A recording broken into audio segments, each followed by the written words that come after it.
कभी सोचा है कि कुछ लोग इतने आसानी से दौलत कैसे बना लेते हैं, जबकि बाकी लोग बस जिंदगी भर संघर्ष ही करते रहते हैं?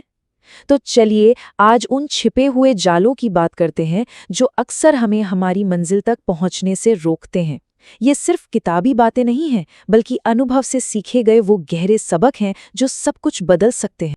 ये बात मेरे एक मेंटोर ने कही थी और ये किसी प्राचीन समुराय के ज्ञान से कम नहीं लगती। ये इस पूरी बातचीत की नींव है, एक ऐसे रास्ते की नींव जो बहुत कम लोग चुनते हैं, लेकिन जो उन जगहों पर ले जाता है जहां हर कोई पहुंचना चाहता है। देखिए, ये सिर्फ एक सलाह नहीं है, ये अपने आप में एक पूरा दर्शन है।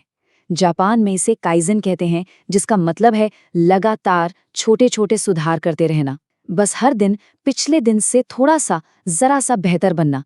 यही वो गाइड है जो इस पूरे सफर में हमारा साथ देगी। जब ये सफर शुरू हुआ तो जेब में कोई खास पैसा नहीं था, ना ही कोई बड़ी डिग्री था, तो बस एक यकीन कि हर दिन उठाया गया एक छोटा सा कदम भी आखिरकार बहुत आगे ले जाएगा। और यही तो इस रास्ते की खूबसूरती है, ये किसी के लिए भी खुला है, बस चलने का हौसला होना चाहिए। करियर की शुरुआत में हम सब एक चौराहे पर खड़े होते हैं। एक रास्ता सेफ्टी का, एक अच्छी सैलरी का वादा करता है, जबकि दूसरा रास्ता हमें महानता की ओर ले जाने की क्षमता रखता है। लेकिन सावधान, यहीं छिपा है हमारा पहला और शायद सबसे बड़ा जाल। देखिए, रास्ता ए मतलब सैलरी वाला रास्ता आपको शुरू में तो बड़ा आरामदायक लगेगा, लेकिन धीरे धीरे ये आपकी ग्रोथ को रोक देता है। आप एक सुनहरे पिंजरे में कैद हो जाते हैं। वहीं रास्ता बी यानी स्किल्स वाला रास्ता मुश्किल है, चैलेंजिंग है, पर ये आपको लॉन्ग टर्म में ऐसी ग्रोथ देता है जिसकी कोई सीमा नहीं है। एक सैलरी आपको बांध सकती है, लेकिन आपकी स्किल, आपकी काबिलियत, वो आपकी तलवार है। वो आपको किसी भी बंधन से आजाद कर सकती है। हर नई स्किल आपके तरकश में एक नया तीर जोड़ती है, ठीक उस समुराई की तरह जो रोज अपनी तलवार पर धार लगाता है। इन स्किल्स को देखिए, इनमें महारत हासिल करने का मौका बहुत बड़ा है। और कमाल की बात यह है कि इन फील्ड्स में ज्यादातर लोग एवरेज ही हैं। अगर कोई सच में इन्हें सीखने के लिए अपना सब कुछ झोंक दे, तो वो आसानी से भीड़ से अलग चमक सकता है और अपनी शर्तों पर कामयाबी पा सकता है। लेकिन सिर्फ स्किल्स से ही सब कुछ नहीं होता। अगला जाल उतना ही खतरनाक है, और ये अक्सर अकेलेपन के अंधेरे में छिपा होता है। यहाँ दो जाल हैं जिनसे हमें बचना है। पहला, सिर्फ एक सैलरी पर टिके रहना, और दूसरा, ये सफर अकेले तय करने की कोशिश करना।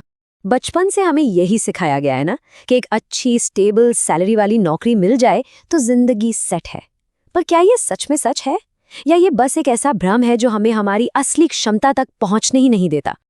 असली दौलत इक्विटी से आती है, मतलब किसी बिजनेस में मालिकाना हक से।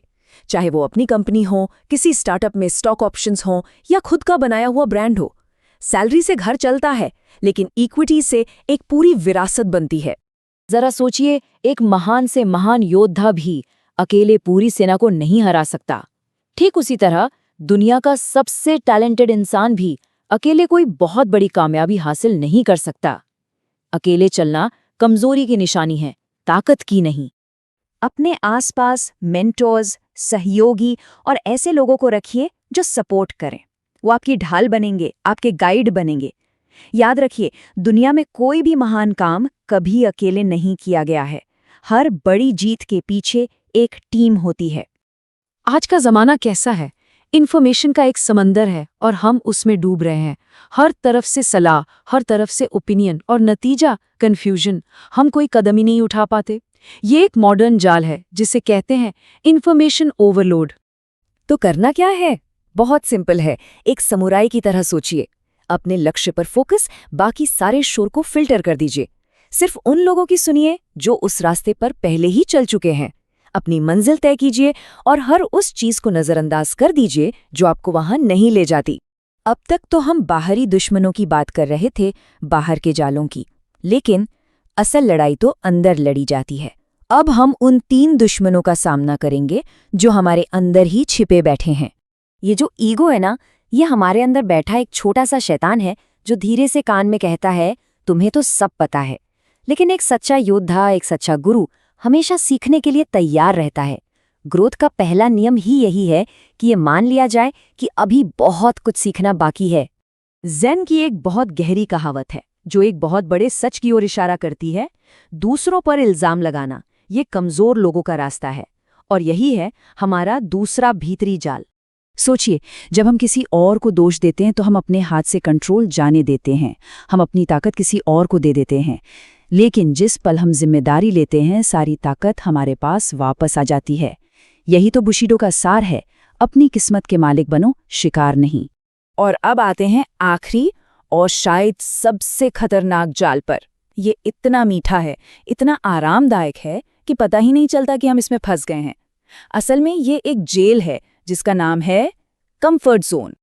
महानता उस लाइन के पार इंतजार कर रही है जहां हमारा कंफर्ट जोन खत्म होता है। इतिहास उठाकर देख लीजिए, हर बड़ी खोज, हर बड़ी कामयाबी कंफर्ट जोन से बाहर निकलकर ही मिली है। क्या उस लाइन को पार करने की हिम्मत है? आपका कंफर्ट जोन कोई बाउंड्री नहीं है, ये एक चॉइस है। हर दिन हम चुनते हैं कि या तो हम इसके अंदर कैद रहें या इसे और बड़ा करें। हमारा भविष्य आज के फैसलों पर टिका है। तो सवाल ये नहीं है कि दायरा कितना बड़ा है, सवाल ये है कि हम इसे कितना बड़ा बना